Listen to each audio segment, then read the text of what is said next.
이 늙은 게 돈도 없으면서 밥은 꼬박꼬박 처먹네. 목구멍으로 밥알이 넘어가. 와장창 하는 굉음과 함께 스테인리스 식판이 바닥을 굴렀다. 붉은 김치 국물이 칠순 노인의 죄수복 위로 튀었고 하얀 쌀밥이 시멘트 바닥에 처참하게 흩어졌다. 서울 구로구 천왕동, 대한민국 유일의 여자 교도소인 남부교도소 제2사동식당은 순식간에 찬물을 끼얹은 듯 조용해졌다. 수백 명의 여자 수용자가 있었지만 숨소리조차 크게 내지 못했다. 그곳에는 교도소장보다 더 무서운 권력 마석태가 서 있었기 때문이다. 아이고 형님, 잘못했습니다. 제발 한 번만 봐주이소. 내일 영치금 들어오면 바로 갖다 바칠 깁니다. 바닥에 주저앉은 이 노인이 덜덜 떨리는 손으로 마석태의 바짓가랑이를 잡고 애원했다. 칠순이 넘은 나이에 사기 사건에 휘말려 억울하게 들어온 이 노인은 이곳에서 사람 취급을 받지 못했다. 마석태 본명 마영자. 180cm가 넘는 거구에 머리는 삭발을 했고 목덜미부터 팔뚝까지 이어진 흉측한 용 문신은 보는 이로 하여금 혐오감을 불러일으켰다. 그녀는 여자 교도소에 수감되어 있었지만 스스로를 남자라 칭하며 이곳을 자신의 왕국으로 만들었다. 봐줘. 28, 내가 자선사업가야? 여기가 무슨 무료 급식소인 줄 알아? 마석태는 신고 있던 전투와 같은 투박한 운동화 발로 이 노인의 어깨를 걷어찼다. 윽 하는 단말마와 함께 노인이 뒤로 나동그라졌다. 식당을 지키던 교도관들이 있었지만 그들은 먼 산을 보거나 서로 딴청을 피웠다. 마석태가 밖에서 굴리는 조직의 힘이 두렵기도 했고 뇌물로 엮인 비리 교도관들은 그녀의 심기를 거스르고 싶지 않았기 때문이다. 그때였다. 지금 뭐 하시는 겁니까? 당장 그만두세요. 식당 입구 쪽에서 쩌렁쩌렁한 고함이 터져 나왔다. 앳된 얼굴의 신입 교도관 김순경이었다. 오늘 자로 이곳 사동에 배치받은 그녀는 상황 파악이 덜 된 듯 정의감에 불타는 눈빛으로 달려왔다. 김순경은 넘어진 이 노인을 부축해 일으키며 마석태를 노려보았다. 수용번호 3840번. 동료 수용자를 폭행하고 식사를 방해해? 당장 징벌방 가고 싶습니까? 마석태가 고개를 삐딱하게 기울이며 김순경을 내려다보았다. 마치 귀여운 강아지가 짖는 걸 구경하는 듯한 눈빛이었다. 마석태는 입안에 고인 침을 바닥에 탁 뱉으며 굵은 목소리로 낄낄거렸다. 어이구, 이게 누구야? 오늘 새로 왔다던 신입이네. 야 아가씨. 학교에서 배운 대로 하면 세상이 잘 돌아갈 것 같지? 여기는 사회랑 달라. 여기는 내가 법이고 내가 곧 대통령이야. 지금 반말했습니까? 교도관에게 예의를 갖추세요. 관구 계장님한테 보고해서 징계위원회 열겠습니다. 김순경이 허리에 찬 무전기를 집어 들려던 순간이었다. 마석태의 두꺼운 손이 김순경의 손목을 낚아챘다. 우지끈하는 소리가 날 정도로 강한 악력이었다. 아! 김순경이 비명을 지르며 무전기를 떨어뜨렸다. 마석태는 그대로 김순경의 멱살을 잡아 번쩍 들어 올렸다. 발이 땅에서 떨어질 정도로 압도적인 힘이었다. 주변의 수용자들은 공포에 질려 고개를 숙였고 몇몇 비리 교도관들은 혀를 차며 자리를 피했다. 계급장 달았다고 다 같은 공무원인 줄 아나 보네. 야, 내가 밖에서 징역살러 들어온 것 같아? 난 여기 쉬러 온 거야. 너 같은 피라미들이 깝죽대라고 있는 곳이 아니란 말이다. 마석태는 김순경의 뺨을 손바닥으로 툭툭 쳤다. 치욕스러움에 김순경의 얼굴이 붉게 달아올랐다. 눈물이 그렁그렁 맺혔지만 마석태는 아랑곳하지 않고 얼굴을 들이밀었다. 역겨운 담배 냄새가 김순경의 코를 찔렀다. 잘 들어. 내 눈에 띄지 마. 그리고 저 늙은이 영치금 내가 대신 채워 넣을 거 아니면 주둥이 닥치고 있어. 알았어? 마석태는 김순경을 쓰레기처럼 바닥에 내동댕이 쳤다. 쿵 하는 소리와 함께 김순경이 엉덩방아를 찧었다. 허리춤에 열쇠꾸러미가 요란한 소리를 냈다. 야, 다들 뭘 쳐다봐? 밥맛 떨어지게. 밥이나 처먹어. 마석태의 호통에 멈췄던 식사 시간이 다시 돌아갔다. 하지만 분위기는 장례식장보다 더 무거웠다.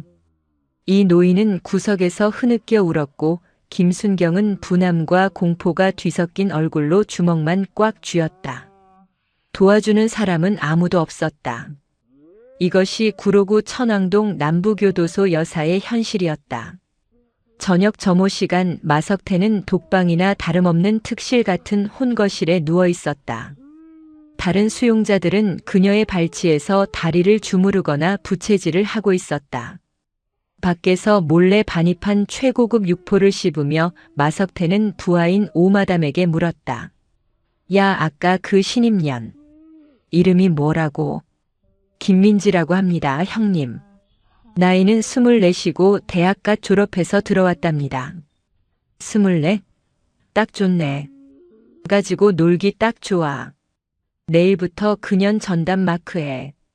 눈 마주칠 때마다 인사 똑바로 안 하면 조인트 까버리고 화장실 청소부터 다시 시켜. 여기가 군대보다 더 빡센 곳이라는 걸 알려줘야지. 마석태는 킬킬거리며 웃었다. 그녀에게 교도소는 형벌의 장소가 아니라 또 다른 권력의 놀이터였다. 자신이 여자라는 사실을 지우고 남자처럼 행동하며 약한 여자들을 짓밟을 때 느껴지는 그 짜릿한 쾌감. 그것이 마석태가 살아가는 이유였다. 그녀는 자신의 영원할 것 같은 왕국이 내일부터 흔들리게 될 것이라고는 꿈에도 생각하지 못했다. 형님, 근데 소문 들으셨습니까? 내일 보안과장님이 새로 스카우트한 교도관이 한 명 온답니다. 오 마담이 조심스럽게 말을 꺼냈다. 그래서?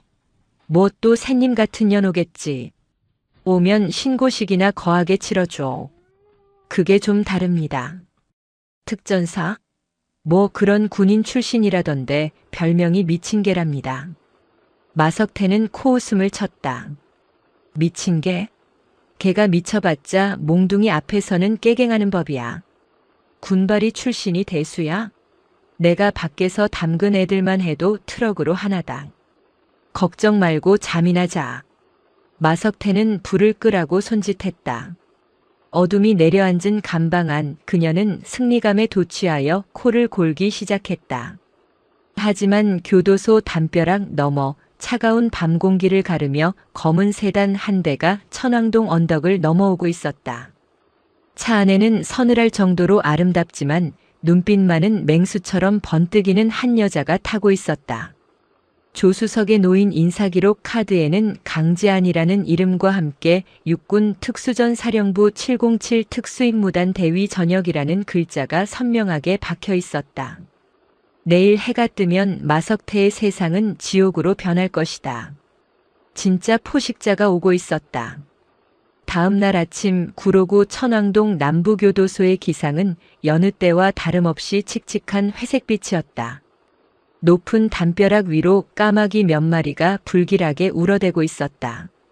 점호를 알리는 사이렌 소리가 울려 퍼지자 철창 안의 여자 수용자들은 부스스한 얼굴로 일어나 각을 잡고 앉았다. 하지만 3, 4층 끝방, 일명 로열 스위트룸이라 불리는 마석태의 방만은 예외였다. 아씨, 누가 아침부터 시끄럽게 굴어. 야, 오마담. 커튼 좀 쳐. 마석태는 이불을 머리 끝까지 뒤집어 쓴 채 짜증을 냈다. 옆에서 쪽잠을 자던 오마담이 화들짝 놀라 일어나 창문으로 들어오는 햇빛을 가렸다. 이곳에서 마석태는 기상시간에 일어날 필요가 없었다. 담당 교도관인 박주임이 알아서 인원 점검을 조작해 주었기 때문이다. 이것이 바로 돈과 주먹으로 쌓아 올린 마석태의 제국이었다. 오전 9시 교도소 운동장. 전 수용자가 아침 조회를 위해 집합했다. 수백 명의 죄수복 물결 사이에서 마석태와 그 패거리들은 가장 뒷줄에 삐딱하게 서서 짝다리를 짚고 있었다. 교도소장이 단상에 올라 마이크를 잡았다. 오늘부로 우리 교도소 보안과에 새로 부임한 교도관을 소개한다. 앞으로 여러분의 지도와 감독을 맡게 될 강지한 교도관이다. 다들 주목하도록. 소장의 소개와 함께 단상 옆에서 한 여자가 걸어 나왔다. 순간 웅성거리던 운동장이 찬물을 끼얹은 듯 조용해졌다. 걸어 나오는 폼이 예사롭지 않았다. 군더더기 없이 딱 떨어지는 제복핏, 칠흑같이 검은 긴 생머리를 단정하게 묶어 올린 모습, 그리고 무엇보다 창백할 정도로 하얀 피부와 대조되는 서늘한 눈동자. 강지안이었다.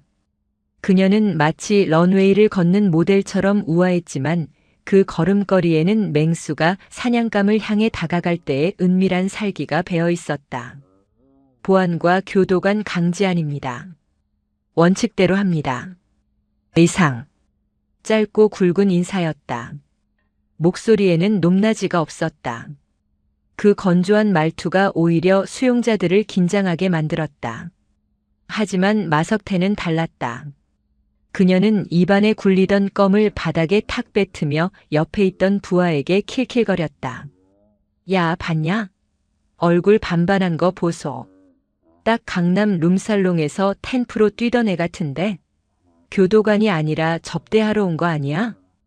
패거리들이 와르르 웃음을 터뜨렸다.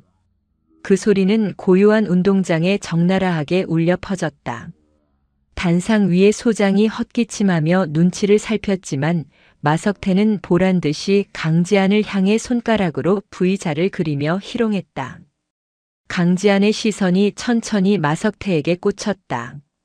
무표정한 얼굴이었지만 그녀의 눈동자 깊은 곳에서 푸른 불꽃이 일렁였다. 조회가 끝나고 수용자들이 작업장으로 이동하는 복도. 마석태는 일부러 강지안이 서 있는 곳으로 다가갔다. 그녀의 뒤에는 덩치 큰 부하 3명이 병풍처럼 따라붙었다. 마석태는 강지안의 앞을 가로막고 위아래로 훑어보았다. 180cm인 마석태와 170cm 초반인 강지안. 덩치 차이는 꽤 컸다. 어이 신입. 인사가 좀 건방지더라. 원칙? 여기가 무슨 도덕책 읽는 학교인 줄 아나 봐. 마석태가 강지안의 어깨에 팔을 올리려고 했다. 그 순간이었다. 퍽. 둔탁한 소리가 나기도 전에 마석태의 몸이 휘청거렸다. 누구도 제대로 보지 못했다. 강지안이 마석태의 손목을 낚아채 반대 방향으로 비틀어버린 것은 찰나의 순간이었다. 아! 마석태의 입에서 외마디 비명이 터져나왔다. 그녀는 본능적으로 무릎을 꿇을 뻔했다가 자존심 때문에 간신히 버텼다. 손목이 끊어질 것 같은 고통이 밀려왔다. 강지안은 표정 하나 바꾸지 않고 마석태의 눈을 똑바로 응시하며 나지막이 속삭였다.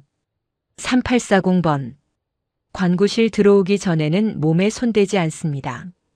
그리고 교도관에게는 존댓말을 사용합니다. 이게 첫 번째 경고입니다. 강지안이 손을 놓자 마석태는 뒤로 비틀거려 물러났다.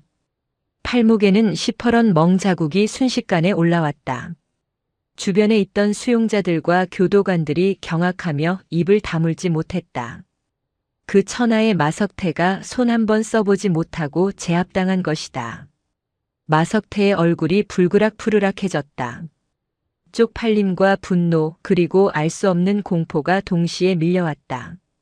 방금 잡힌 손목에서 느껴진 악력은 평범한 여자의 것이 아니었다. 마치 강철 프레스기에 눌린 듯한 압박감. 28년이 돌았나?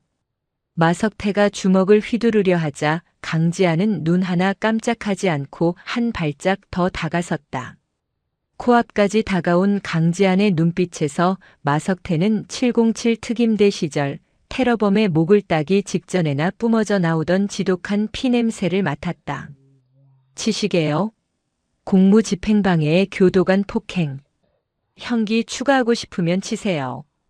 지금 당신이 쥐고 있는 그 주먹, 내 얼굴에 닿기도 전에 부러질 겁니다. 너무나 차분해서 더 소름 끼치는 목소리였다.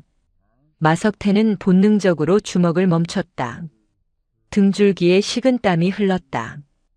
야생의 감각이 경고하고 있었다. 이 여자는 건드리면 안 된다고. 하지만 여기서 물러나면 가오가 살지 않는다. 마석태는 씩씩거리며 침을 뱉었다. 두고 봐. 오늘 밤에 길 가다 뒤통수 조심해라. 밤길 어둡다. 조언 감사합니다. 수용번호 3840번 이동합니다. 강지아는 마치 잡상인을 쫓아내듯 손짓하고는 유유히 복도를 걸어갔다. 마석태는 멀어지는 강지안의 뒷모습을 보며 이를 갈았다. 전현 내가 죽인다. 반드시 죽여서 돼지 먹이로 던져줄 거야. 남부교도소의 어둠이 깔렸다. 철창 밖으로 보이는 서울의 야경은 화려했지만 교도소 내부는 음습하고 차가운 공기만이 감돌았다. 강지아는 첫 야간 당직을 자처했다. 보안과장은 굳이 그럴 필요 없다고 말렸지만 그녀는 업무를 빨리 파악하고 싶다며 고집을 피웠다. 사실 그녀의 목적은 따로 있었다. 이 교도소를 좀먹고 있는 썩은 뿌리를 찾아내는 것. 밤 12시. 복도에 불이 꺼지고 비상등만이 희미하게 켜졌다. 강지아는 발소리를 죽인 채 순찰을 돌았다. 707 시절 익힌 무소음 보법 덕분에 그녀가 지나가도 센서 등조차 켜지지 않았다.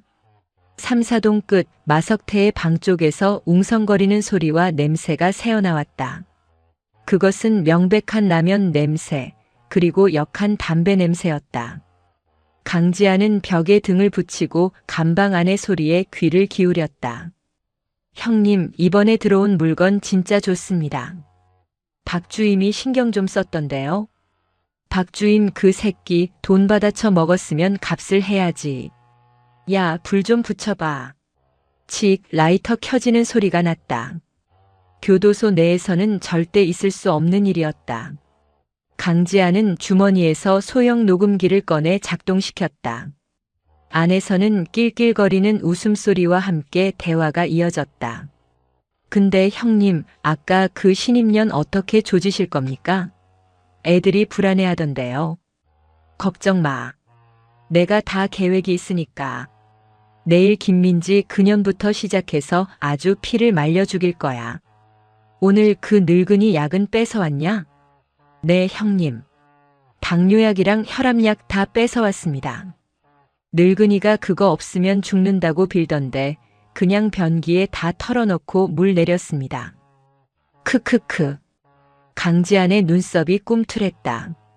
어제 식당에서 당한 이 노인의 약을 뺏은 것이다. 살인 미수나 다름없는 짓이었다. 강지안은 주먹을 꽉 쥐었다. 당장이라도 철문을 부수고 들어가 저들의 목을 비틀어버리고 싶었지만 아직은 때가 아니었다. 더 확실한 증거, 마석태를 사회에서 영원히 격리시킬 수 있는 결정적인 증거가 필요했다. 그녀는 숨을 깊게 내쉬며 분노를 가라앉혔다. 그때 복도 저편에서 누군가 걸어오는 소리가 들렸다. 야간 순찰 담당인 박주임이었다. 그는 손에 검은 비닐봉지를 들고 있었다. 봉지 안에서는 캔맥주가 부딪히는 소리가 났다. 강지아는 재빨리 청소도구함 뒤쪽 어둠 속으로 몸을 숨겼다. 박주임은 주위를 두리번거리더니 마석태의 방 배식구 문을 열었다. 마석태 씨, 주문하신 거 왔습니다. 시원할 때 드십시오. 어이구, 박주임. 고생이 많네. 내 계좌로 입금된 거 확인했지? 다음엔 족발 좀 부탁해. 아유, 당연하죠. 입금 확인했습니다. 편히 쉬십시오. 현직 교도관이 수용자에게 술과 안주를 배달하고 뇌물을 받는 현장. 강지아는 어둠 속에서 그 모든 장면을 지켜보았다. 그녀의 눈이 야시경을 쓴 것처럼 번뜩였다. 저 박주임이라는 자가 마석태의 수족이자 이 교도소를 썩게 만드는 숙주였다. 좋아, 꼬리가 길면 밟히는 법이지. 내 놈들 목줄은 내가 쥐었다. 강지아는 박주임이 사라진 뒤 다시 조용히 복도를 빠져나왔다. 그녀는 당직실로 돌아와 컴퓨터 앞에 앉았다. 그리고 보안 시스템에 접속해 마석태의 수용 기록과 외부 접견 기록을 샅샅이 뒤지기 시작했다. 707 정보 장교 시절 익힌 해킹 실력이 빛을 발했다. 암호화된 파일들이 하나둘씩 풀리기 시작했다. 화면에는 놀라운 내용이 떠올랐다. 마석태가 수감 중에도 외부 조직을 통해 불법 도박 사이트를 운영하고 있으며 그 수익금 일부가 교도소장의 차명 계좌로 흘러들어간 정황이 포착되었다. 이것은 단순한 교도소 내 괴롭힘 사건이 아니었다. 거대한 권력형 비리 게이트였다. 강지아는 입꼬리를 살짝 올렸다. 싸움의 판이 커질수록 그녀는 더욱 피가 끓었다. 재미있네. 덩치만 큰 동네 양아치인 줄 알았더니 제법 거물 흉내를 내고 있었어. 그 시각 삼사동 감방. 마석태는 캔맥주를 들이키며 음흉한 미소를 지었다. 그녀의 손에는 칫솔을 갈아 만든 날카로운 흉기가 들려 있었다. 내일 운동 시간. 김민지 그년을 미끼로 쓴다. 강지안이 헐레벌떡 뛰어오면 그때 작전 시작이야. 감히 내 손목을 꺾어. 내일은 내년 모가지를 꺾어주마. 다음 날 오후 운동 시간. 하늘은 맑았지만 운동장의 공기는 폭풍 전야처럼 무거웠다. 강지아는 감시탑 위에서 전체를 조망하고 있었다. 그녀의 시선은 마석태와 그 패거리들의 움직임 하나하나를 놓치지 않고 있었다. 마석태는 평소와 다르게 얌전했다. 운동장 구석 벤치에 앉아 부하들과 잡담을 나누고 있을 뿐이었다. 하지만 강지아는 알 수 있었다. 맹수가 사냥감을 덮치기 직전 몸을 최대한 낮추고 숨을 죽이는 것과 같다는 것을. 사건은 순식간에 터졌다. 운동장 한복판에서 비명소리가 울려 퍼졌다. 악! 사람 살려! 김순경님이 사람 죽인다. 모두의 시선이 쏠린 곳에는 죄수복을 입은 한 여자가 바닥을 구르고 있었고 그 옆에는 김민지 교도관이 당황한 얼굴로 서 있었다. 바닥에 구르는 여자는 마석태의 부하인 미숙이었다. 그녀는 자신의 얼굴을 감싸 쥐고 고통스러운 척 연기하고 있었지만 손가락 사이로 붉은 피가 흐르고 있었다. 미리 준비한 피 주머니를 터뜨린 것이었다. 아니에요. 전 그냥 지나가고 있었는데 갑자기 저 여자가 혼자 넘어지더니.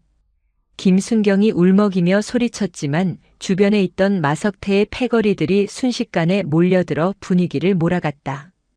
저 교도관년이 미숙이 언니 때렸다. 내가 봤어. 와, 교도관이 사람 때리네. 이거 인권 침해 아니야? 순식간에 수십 명의 수용자가 김순경을 에워싸고 위협하기 시작했다. 겁에 질린 김순경은 뒷걸음질 치다 바닥에 주저앉았다. 그때 벤치에 앉아있던 마석태가 느릿느릿 일어났다. 그녀는 거만한 표정으로 인파를 해치고 들어왔다. 어이 김순경. 내가 경고했지? 깝치지 말라고. 감히 내 식구를 건드려? 마석태가 주먹을 들어 올려 김순경의 얼굴을 내리치려는 찰나였다. 동작 그만. 바람을 가르는 소리와 함께 누군가가 마석태의 앞을 막아섰다. 강지안이었다. 그녀는 감시탑에서 뛰어내려 순식간에 운동장을 가로질러 왔다. 숨 하나 차지 않은 모습이었다. 강지안은 마석태의 주먹을 손바닥으로 가볍게 받아냈다. 짝 하는 소리가 운동장에 울렸다. 또 당신이야? 인연이 진짜 죽고 싶어 환장했나? 마석태가 이를 갈며 소리쳤다. 그때 보안과장과 박주임이 교도관들을 이끌고 달려왔다. 그런데 상황이 이상하게 돌아갔다. 박주임이 마석태를 말리는 것이 아니라 강지안과 김순경을 향해 곤봉을 겨누는 것이었다. 강지안 교도관, 김민지 교도관, 지금 당장 수용자 폭행 혐의로 격리 조치합니다. 따라오시죠. 강지안이 눈을 가늘게 뜨고 박주임을 쳐다보았다. 박주임님 상황 파악부터 하시죠. 이건 자해 공갈입니다. CCTV 확인하면 바로 나옵니다. CCTV? 아, 그거 오늘 아침부터 고장나서 수리 중인데. 그러니까 목격자 진술이 중요하지. 여기 있는 수용자 100명이 다 당신들이 때리는 걸 봤다는데 발뺌할 거야? 박주임이 비열하게 웃으며 말했다. 함정이었다. 마석태와 비리 교도관들이 짜고 친 완벽한 덫. 마석태는 강지한의 귓가에 대고 낮게 속삭였다. 봤지? 여기가 내 왕국이라고 했잖아. 넌 이제 끝났어. 옷 벗고 나가면 내가 밖에서 애들 풀어서 쥐도 새도 모르게 묻어줄게. 김순경은 절망적인 표정으로 털썩 주저앉아 울음을 터뜨렸다. 모든 것이 끝난 것 같았다. 하지만 강지한의 표정은 여전히 고요했다. 아니, 오히려 그녀의 입가에는 옅은 미소가 번지고 있었다. 박주임님, 그리고 3840번. 하나만 묻죠. 정말 이대로 끝낼 수 있다고 생각합니까? 뭐? 인연이 아직도 상황 파악이 안 되나 보네. 끌고 가. 박주임의 지시에 남자 교도관들이 강지한의 팔을 잡으려 했다. 그 순간 강지한이 몸을 살짝 비틀어 교도관들의 손을 뿌리쳤다. 그리고 주머니에서 스마트폰을 꺼내들었다. 교도소 내 반입 금지 물품이었지만 보안과장도 그녀를 제지하지 못했다. 그녀의 기세에 눌린 것이다. 오빠 들었지? 지금 상황 녹음 다 됐지? 작전 시작해. 짧은 통화였다. 모두가 의아해하는 순간 교도소 정문 쪽에서 웅장한 사이렌 소리가 들려왔다. 한 대가 아니었다. 수십 대의 경찰차와 검찰 수사관들의 차량이 교도소 정문을 부술듯이 밀고 들어오고 있었다. 하늘에는 방송국 헬기가 요란한 소리를 내며 떠 있었다. 강지한은 당황하여 얼어붙은 마석태와 박주임을 보며 차갑게 말했다. 내가 말했지? 여기가 군대보다 더 빡센 곳이 될 거라고. 너희들이 판 함정, 그게 바로 너희 무덤이야. 마석태의 얼굴이 사색이 되었다. 그녀는 본능적으로 느꼈다. 자신이 건드려서는 안 될 진짜 괴물을 깨웠다는 것을. 강지한은 천천히 재킷을 벗어 던졌다. 하얀 셔츠 아래로 707 시절 단련된 탄탄한 근육이 드러났다. 자, 이제 법이고 나발이고 계급장 떼고 붙어볼까? 남자 행세 좋아한다고 했지? 오늘 내가 진짜 남자가 뭔지, 아니 진짜 군인이 뭔지 뼈저리게 가르쳐 줄게. 강지한이 손가락 관절을 꺾으며 마석태를 향해 걸어갔다. 우두둑. 뼈 소리가 교도소 운동장에 섬뜩하게 울려 퍼졌다. 사냥의 시간이었다. 요란한 사이렌 소리가 남부교도소의 정적을 찢어발겼다. 운동장에 모여있던 수백 명의 수용자와 교도관들은 마치 일시 정지 버튼을 누른 것처럼 굳어 있었다. 오직 강지한만이 여유로운 표정으로 셔츠 소매를 걷어올리고 있었다. 정문이 활짝 열리고 광역수사대 형사들이 물밀듯이 들어왔다. 그 선두에는 강지한의 707 동기이자 현재 서울청 광역수사대 팀장인 박 형사가 서 있었다. 전원 동작 그만. 지금 이 시각부로 남부교도소는 특수수사구역으로 지정한다.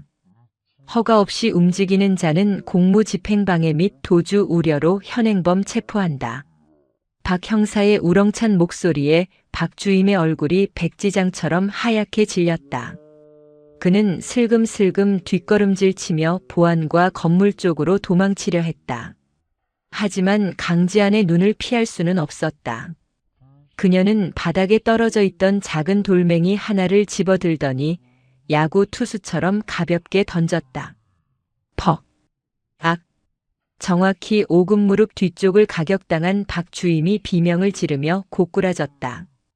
강지한은 쓰러진 박주임에게 천천히 걸어가 그의 발목을 밟으며 싸늘하게 내려다보았다. 박주임님, 어딜 그렇게 급하게 가십니까? 조사받으셔야죠. 마석태한테 받아먹은 돈이 얼만지 족발에 캔맥주 배달한 게 몇 번인지 다 불어야지. 박주임은 덜덜 떨며 마석태 쪽을 쳐다보았다. 살려달라는 눈빛이었다. 하지만 마석태는 이미 자신의 안위가 더 급했다. 그녀는 빠르게 머리를 굴렸다. 자신이 밖에서 운영하는 도박 사이트 서버는 해외에 있다. 증거는 없다. 꼬리 자르기만 잘하면 빠져나갈 구멍은 있을 거라 믿었다. 마석태는 뻔뻔하게 소리쳤다. 이게 무슨 행패야? 교도소에 경찰이 함부로 들어와도 돼? 나 변호사 부를 거야. 인권위원회에 제소할 거라고. 그때 강지안이 품에서 USB 메모리 하나를 꺼내 흔들어 보였다. 변호사? 부르세요. 근데 이거 보면 변호사도 변호 포기한다고 할걸? 어젯밤 당신 방에서 오마담이랑 떠든 소리, 그리고 박주임이랑 거래한 내역, 당신 비밀 장부 파일까지 여기 다 들어있거든. 마석태의 동공이 지진이라도 난 듯 흔들렸다. 강지아는 시선을 돌려 마석태의 뒤에 서 있는 오마담과 다른 추종자들을 바라보았다. 너희들도 잘 들어. 지금부터 10분 준다. 마석태가 시켜서 한 짓들 자수로 참작받을래? 아니면 마석태랑 같이 범죄단체 조직죄로 엮여서 10년 더 썩을래? 마석태가 너희 출소하면 챙겨준다고 했던 돈? 그거 다 거짓말인 거 알지? 이제 너희 명의로 대포 통장 만들어서 빚만 잔뜩 남겨놨더라. 강지안의 폭탄 발언에 마석태 패거리가 술렁거리기 시작했다. 오 마담의 얼굴이 흑빛으로 변했다. 형님, 그게 사실입니까? 제 명의로 빚을 냈다니요? 시끄러워. 전현이 하는 말 다 거짓말이야. 믿지 마. 마석태가 고래고래 소리를 질렀지만 이미 신뢰는 깨진 뒤였다. 오 마담이 입술을 깨물더니 강지안 앞으로 달려 나와 무릎을 꿇었다. 교도관님, 저 다 말하겠습니다. 마석태가 시킨 짓 전부 다 불겠습니다. 제발 저 좀 살려주십시오. 오 마담의 배신을 시작으로 마석태의 철옹성 같던 조직이 모래성처럼 무너져 내렸다. 저도 말하겠습니다. 저도요. 수용자들이 앞다투어 손을 들었다. 마석태는 믿을 수 없는 광경에 뒷걸음질 쳤다. 자신의 왕국이 고작 저 계집애 하나 때문에 산산조각 나고 있었다. 에이, 배신자년들이 죽여버릴 거야. 마석태가 오 마담에게 달려들려 했지만 경찰들이 곤봉을 들고 포위망을 좁혀오자 멈칫했다. 강지아는 그 모습을 팔짱을 낀 채 차갑게 비웃었다. 봤지? 내가 쌓은 권력이란 게 이렇게 보잘것없어. 돈과 공포로 산 충성심은 유통기한이 짧거든. 수사관들이 들이닥쳐 교도소 곳곳을 압수수색하는 동안 마석태는 독방에 갇히는 대신 운동장 한가운데에 고립되었다. 그녀를 따르던 무리는 모두 등을 돌렸고 남은 건 잃을 것 없는 무기수 몇 명뿐이었다. 마석태의 눈에 광기가 서리기 시작했다. 이대로 끌려가면 끝이다. 무기징역은 확정이고 평생 썩어 문드러질 것이다. 이대로는 못 죽어. 죽더라도 전현 하나는 데리고 간다. 마석태는 품속에 숨겨두었던 흉기를 만지작거렸다. 칫솔대를 갈아 만든 날카로운 송곳이었다. 그녀는 옆에 있던 평소 정신이 온전치 않아 흉악 범죄를 저지르고 들어온 광녀라고 불리는 수용자에게 눈짓을 했다. 야, 광녀야. 오늘 파티 한번 할까? 마석태의 속삭임에 광녀가 희죽희죽 웃었다. 순간 마석태가 짐승 같은 괴성을 지르며 운동장에 쌓여있던 작업용 자재 더미를 무너뜨렸다. 아, 다 죽여버려. 그것이 신호였다. 마석태와 남은 추종자 5명이 일제히 폭동을 일으켰다. 그들은 혼란을 틈타 경찰들의 저지선을 뚫고 구석에 모여있던 힘없는 수용자들 쪽으로 달려갔다. 목표는 명확했다. 강지안이 가장 신경 쓰는 사람, 바로 김순경과 이 노인이었다. 깍! 비명소리와 함께 김순경이 마석태의 팔에 붙잡혔다. 마석태는 김순경의 목에 날카로운 흉기를 들이댔다. 붉은 피가 김순경의 하얀 목을 타고 흘러내렸다. 다 비켜. 안 비키면 이 교도관 년 목을 따버리겠어. 순식간에 상황이 반전되었다. 경찰들도 강지안도 함부로 움직일 수 없는 대치 상황이 벌어졌다. 마석태는 김순경을 방패막이 삼아 운동장 중앙의 높은 조회대 위로 올라갔다. 강지안, 나오라고 해. 내 앞으로 기어오지 않으면 2년 죽인다. 마석태의 눈은 완전히 돌아 있었다. 그녀는 더 이상 잃을 게 없었다. 조회대 아래에는 이 노인이 넘어져 신음하고 있었고 광녀가 이 노인의 머리채를 잡고 위협하고 있었다.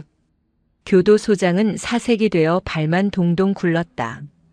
강 교도관 자극하지 마. 시키는 대로 해. 인질이 다치면 큰일 나. 하지만 강지아는 소장의 말을 무시했다. 그녀는 천천히, 아주 천천히 조회대 쪽으로 걸어갔다. 그녀의 손에는 아무런 무기도 없었다. 오직 두 주먹뿐. 3840번. 마지막 기회다. 그 흉기 내려놓고 내려와. 웃기지 마. 무릎 꿇어. 내 앞에서 빌라고. 내가 707? 웃기고 자빠졌네. 여기서 내 말 안 들으면 2년 목에서 피가 솟구치는 꼴을 보게 될 거야. 마석태가 흉기에 힘을 주자 김순경이 고통스러운 비명을 질렀다. 교도관님, 오지 마세요. 흐흑. 김순경의 눈물범벅이 된 얼굴을 보자 강지안의 눈매가 매섭게 변했다. 그녀의 심장 박동수는 오히려 차분하게 가라앉았다. 전시 상황. 이것은 훈련이 아닌 실전이었다. 좋아. 내가 갈게. 대신 그 사람은 놔줘. 내가 원하는 건 나잖아. 강지안이 두 손을 들고 투항하는 제스처를 취하며 한 발짝씩 다가갔다. 마석태는 승리감에 도취되어 입꼬리를 비틀어 올렸다. 그래, 진작 그럴 것이지. 가까이 와. 내 발을 핥아봐. 강지안이 조회대 계단을 하나씩 밟고 올라갔다. 거리는 10m, 5m, 3m. 마석태가 방심하는 그 찰나의 순간을 강지안은 기다리고 있었다. 마석태와 강지안의 거리가 2m 안으로 좁혀졌다. 마석태는 김순경을 잡고 있던 팔에 힘을 주며 다른 손에 든 흉기로 강지안의 얼굴을 겨누었다. 이 예쁜 얼굴을 십창을 내주지. 마석태가 흉기를 휘두르려는 순간 강지안의 몸이 시야에서 사라졌다. 아니, 사라진 것처럼 보일 정도로 빨랐다. 강지안은 상체를 숙여 마석태의 품으로 파고들었다. 퍽! 강지안의 주먹이 마석태의 명치를 정확하게 강타했다. 숨이 턱 막히는 고통에 마석태의 손에 힘이 풀렸다. 그 틈을 놓치지 않고 강지안은 김순경을 낚아채어 뒤로 밀쳐냈다. 도망가! 김순경이 안전하게 멀어지자 이제 조회대 위에는 마석태와 강지안 단 둘만이 남았다. 마석태는 고통을 참으며 씩씩거렸다. 덩치는 마석태가 훨씬 컸지만 뿜어져 나오는 기세는 강지안이 거인을 압도하고 있었다. 에이, 이 쥐새끼 같은 년이. 마석태가 괴성을 지르며 흉기를 마구잡이로 휘둘렀다. 붕, 붕 바람을 가르는 소리가 살벌했다. 하지만 강지안은 종이 한 장 차이로 그 모든 공격을 피하고 있었다. 마치 춤을 추는 듯한 움직임이었다. 느려. 강지안이 짧게 뱉었다. 그리고 반격이 시작되었다. 마석태의 흉기가 찌르고 들어올 때 강지안은 손바닥으로 마석태의 손목 안쪽을 쳐냈다. 흉기가 허공으로 날아갔다. 무기가 사라진 마석태는 당황하여 주먹을 휘둘렀지만 강지안은 그 주먹을 피하지 않고 그대로 받아쳤다. 빠각. 뼈가 부러지는 소리가 났다. 강지안의 돌주먹이 마석태의 코를 강타한 것이다. 코피가 터지며 마석태가 뒤로 비틀거렸다. 하지만 강지안은 공격을 멈추지 않았다. 이것은 단순한 제압이 아니었다. 피해자들의 눈물을 닦아주기 위한 처절한 응징이었다. 강지안의 로우킥이 마석태의 허벅지에 꽂혔다. 마석태의 거구 휘청하며 무릎을 꿇었다.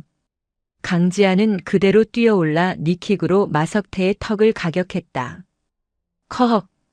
마석태가 피와 부러진 이빨을 토하며 바닥에 나뒹굴었다. 천하의 마석태가 감방의 제왕이라 불리던 그녀가 처참하게 구르고 있었다. 운동장 아래에서 지켜보던 수용자들은 숨소리조차 내지 못하고 그 압도적인 무력에 전율했다. 마석태는 정신이 혼미한 와중에도 자존심 때문에 바들바들 떨며 일어나려 했다. 네. 내가 누군지 알아? 난 마석태야. 남부의 왕이라고. 강지안이 피식 웃으며 마석태의 멱살을 잡아 올렸다. 180cm의 거구가 강지안의 한 손에 의해 질질 끌려왔다. 강지안의 눈은 시베리아 벌판보다 차가웠다. 그녀는 마석태의 귀에 대고 모두가 들을 수 있도록 또박또박 말했다. 왕, 웃기지 마. 넌 그냥 약한 사람들 등쳐먹는 양아치일 뿐이야. 강지아는 마석태를 바닥에 내동댕이 치고 군홧발로 그녀의 가슴팍을 밟았다. 마석태는 숨을 쉴 수가 없었다. 눈앞의 여자가 저승사자처럼 보였다. 처음으로 뼛속 깊은 공포가 밀려왔다. 살려줘. 마석태의 입에서 비굴한 목소리가 나왔다. 강지아는 허리를 숙여 마석태의 얼굴을 가까이서 들여다보았다. 삭발한 머리, 문신, 남자 흉내를 내며 굵게 변조했던 목소리. 그 모든 가식 껍데기를 벗겨내는 한마디를 던졌다. 어디서 남자 흉내야? 달린 것도 없는 게 꼴값을 떨고 있어.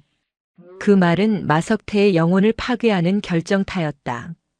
평생을 남자처럼 강해 보이기 위해 발버둥 쳤던 그녀의 자존감이 산산조각 났다. 강지안의 살기에 눌린 마석태의 다리 사이로 뜨뜻한 액체가 흘러나왔다. 바지가 축축하게 젖어 들어갔다. 오줌이었다. 공포를 이기지 못하고 지려버린 것이다. 어머, 마석태 오줌 쌌대. 아래에서 지켜보던 수용자 중 누군가 소리쳤다. 그 말을 시작으로 폭소가 터져 나왔다. 저게 무슨 남부의 왕이야. 오줌 싸게네. 꼴 좋다. 속이 다 시원하다. 수용자들의 야유와 비웃음이 소나기처럼 쏟아졌다. 마석태는 수치심에 얼굴을 감싸쥐고 짐승처럼 울부짖었다. 그녀의 왕국은 오줌 냄새와 함께 완전히 붕괴되었다. 강지아는 더럽다는 듯 신발을 바닥에 슥슥 문질러 닦고는 뒤돌아보지 않고 조회대 계단을 내려왔다. 아래에는 김순경과 이 노인이 서로를 부둥켜 안고 울고 있었다. 강지안이 다가가 그들의 어깨를 감싸 안았다. 이제 끝났습니다. 더 이상 무서워하지 않아도 돼요. 광역수사대 형사들이 조회대 위로 올라가 널브러진 마석태에게 수갑을 채웠다. 철커덕. 차가운 금소금이 남부교도소의 새로운 시작을 알리는 종소리처럼 들렸다. 마석태가 오줌을 지리며 끌려간 직후 남부교도소는 말 그대로 탈탈 털렸다. 광역수사대 형사들은 압수수색 영장을 들고 교도소장실과 보안과장실 그리고 마석태의 혼거실을 이잡듯이 뒤졌다. 그 과정에서 나온 증거들은 대한민국을 발칵 뒤집어 놓기에 충분했다. 마석태의 관물대 깊숙한 곳, 이중으로 된 바닥을 뜯어내자 꼬깃꼬깃한 편지 뭉치와 비밀 장부가 쏟아져 나왔다. 그것은 판도라의 상자였다. 서울지방경찰청 조사실. 마석태는 죄수복 대신 푸른색 수의를 입고 포승줄에 묶인 채 앉아 있었다. 불과 몇 시간 전까지 교도소의 왕으로 군림하던 위세는 온데간데 없었다. 코뼈가 부러져 퉁퉁 부은 얼굴에 콧구멍을 휴지로 틀어막은 꼴이 우스꽝스러웠다. 그녀의 앞에는 박 형사와 강지안이 앉아 있었다. 강지안은 팔짱을 낀 채 서늘한 눈으로 마석태를 내려다보았다. 3840번 마영자. 아니, 이제 본명 불러줘야지. 영자씨, 이거 기억나?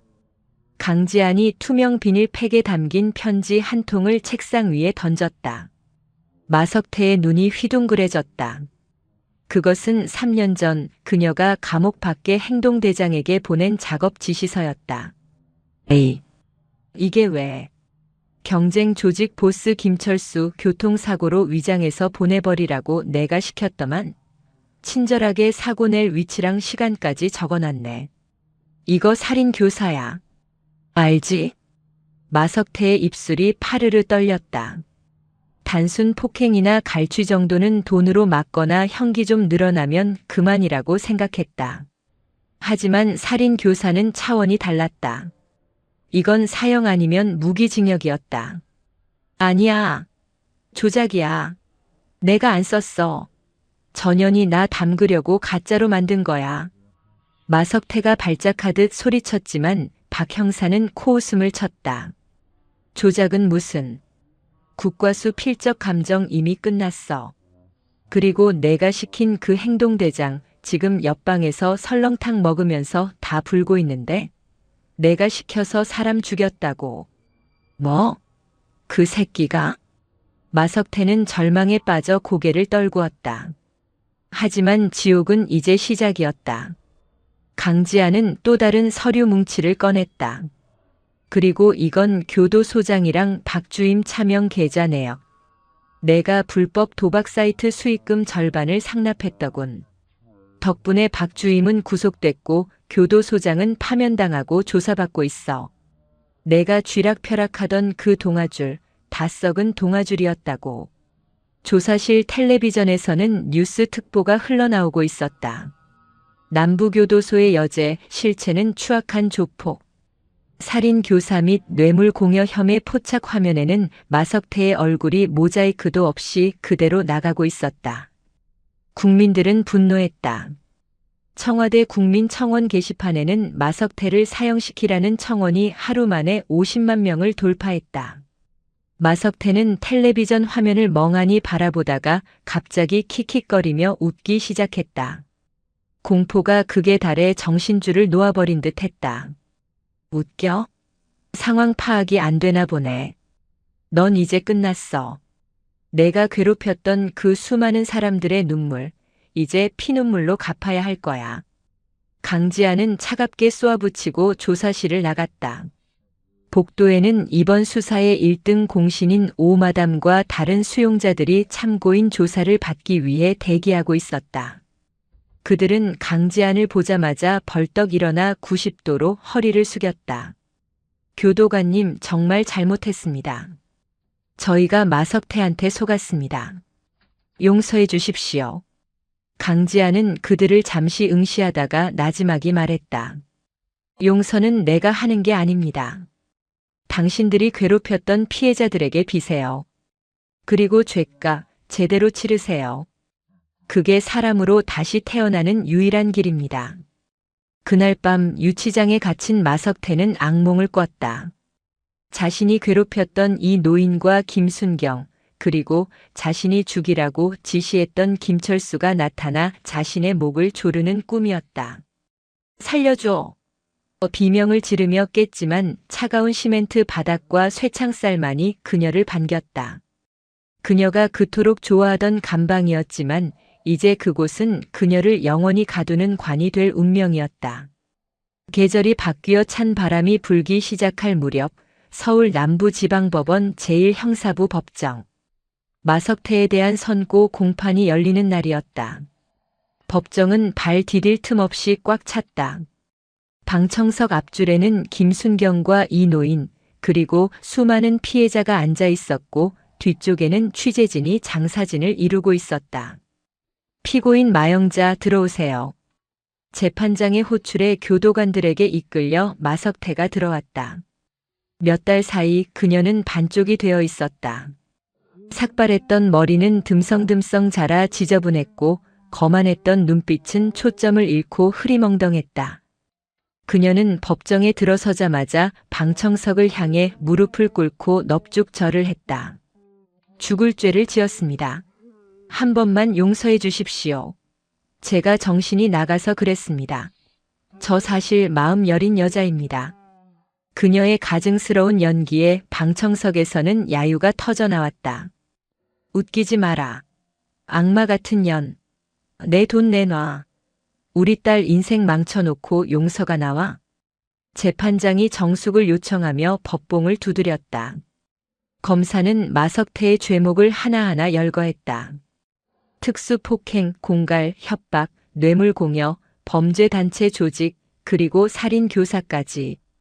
낭독하는 데만 10분이 넘게 걸릴 정도로 방대한 범죄 사실이었다. 피고인은 교정시설 내에서 제왕처럼 군림하며 약자들을 짓밟고 법치주의를 근간부터 흔들었습니다. 또한 반성의 기미 없이 증거를 인멸하려 했으며 피해자들에게 씻을 수 없는 상처를 입혔습니다. 이에 검찰은 피고인 마영자에게 법정 최고형인 사형을 구형합니다. 사형이라는 단어가 떨어지자 법정이 술렁거렸다. 마석태는 다리에 힘이 풀려 주저앉았다. 변호인은 최후 변론에서 마석태의 불우한 어린 시절과 심신미약을 주장하며 선처를 호소했지만 그 누구의 귀에도 들어오지 않았다. 마지막으로 증인석에 강지안이 섰다. 그녀는 정복을 갖춰 입고 단정하게 앉아 재판장을 응시했다. 증인, 마지막으로 하고 싶은 말이 있습니까? 강지안은 숨을 고른 뒤 또렷한 목소리로 입을 열었다. 존경하는 재판장님. 저는 교도관으로서 그리고 한 명의 군인이었던 사람으로서 정의가 무엇인지 늘 고민했습니다. 피고인은 힘이 곧 정의라고 믿으며 살아왔습니다. 약한 자를 짓밟는 것을 즐거움으로 삼았습니다. 오늘 이 판결이 힘은 억압하기 위한 것이 아니라 지키기 위한 것임을 증명하는 자리가 되기를 바랍니다. 피해자들이 다시 웃을 수 있도록 상식이 통하는 판결을 부탁드립니다. 강지안의 진심 어린 호소에 방청석 곳곳에서 훌쩍이는 소리가 들렸다. 재판장은 잠시 눈을 감고 생각에 잠겼다가 결심한 듯 판결문을 집어들었다. 법정 안에 무거운 침묵이 감돌았다. 주문. 피고인 마영자를 무기징역에 처한다. 재판장의 목소리가 확성기를 통해 법정에 울려 퍼졌다. 피고인은 수감 생활 중에도 교화되기는커녕 더 악랄한 범죄를 저질렀으며 사회에 복귀할 경우 재범의 위험성이 매우 높다. 또한 피해자들의 고통이 극심하고 국민들의 법 감정을 고려할 때 영구히 사회와 격리할 필요가 있다. 아울러 피고인이 은닉한 현금 50억 원과 부동산 일체를 몰수하고 이를 범죄 피해자 보호 기금으로 환수한다. 땅, 땅, 땅. 세 번의 법봉 소리가 마석태의 운명을 결정지었다. 무기징역. 그리고 전 재산 몰수. 이제 그녀에게 남은 것은 아무것도 없었다. 빈털터리가 되어 죽을 때까지 감옥 밖으로 나올 수 없게 된 것이다. 안 돼. 내 돈 내놔. 판사님, 이건 무효야. 내가 그 돈을 어떻게 모았는데. 마석태가 발악하며 피고인석 난동을 부렸다. 교도관들이 달려들어 그녀를 제압했다. 끌어내. 질질 끌려가는 마석태의 비명소리가 멀어질 때까지 방청석에서는 우레와 같은 박수와 환호성이 터져나왔다. 김순경은 이 노인을 끌어안고 펑펑 울었다. 할아버지, 이제 됐어요. 이제 다 끝났어요. 이 노인도 주름진 손으로 눈물을 훔치며 고개를 끄덕였다. 강지아는 그 모습을 보며 비로소 옅은 미소를 지었다. 답답했던 체증이 싹 내려가는 순간이었다. 마석태 사건 이후 1년이라는 시간이 흘렀다. 남부교도소는 몰라보게 달라졌다. 비리 교도관들이 싹 물갈이 되고 투명하고 공정한 시스템이 자리 잡았다. 더 이상 왕노릇을 하는 수용자는 없었다.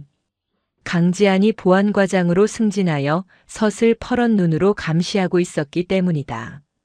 화창한 봄날 교도소 정문 앞. 오늘은 특별한 출소가 있는 날이었다.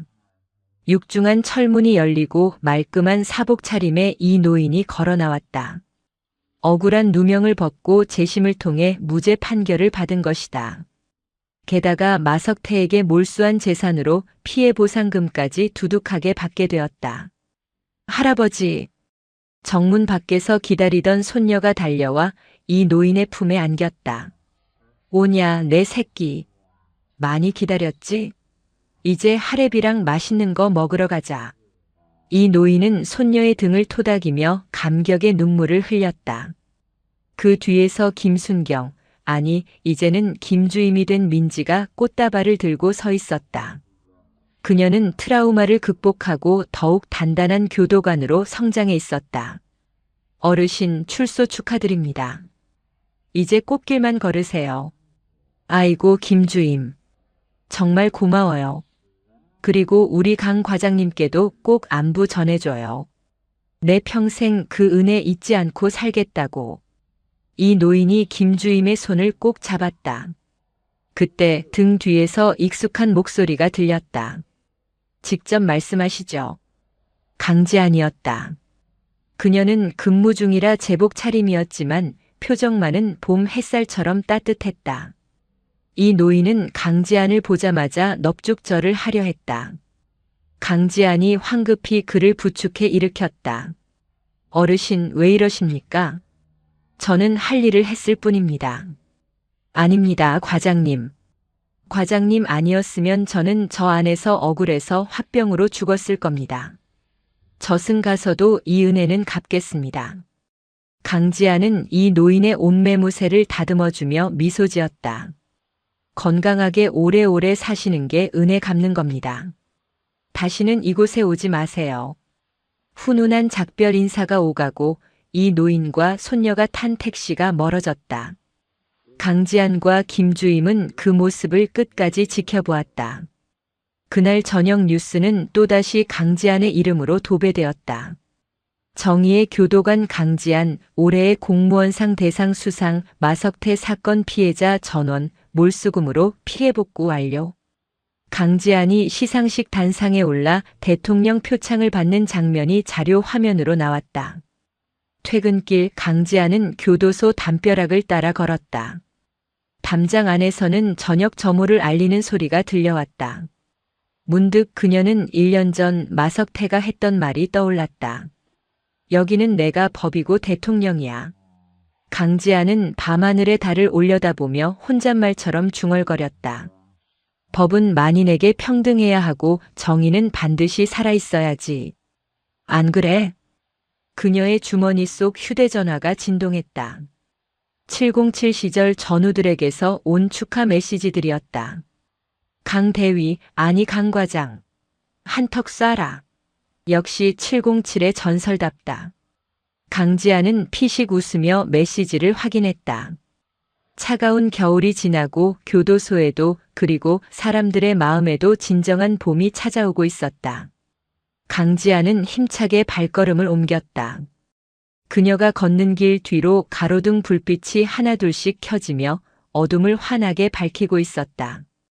그것은 마치 그녀가 지켜낸 정의의 빛처럼 길고 긴 밤을 비추는 희망의 등불이었다.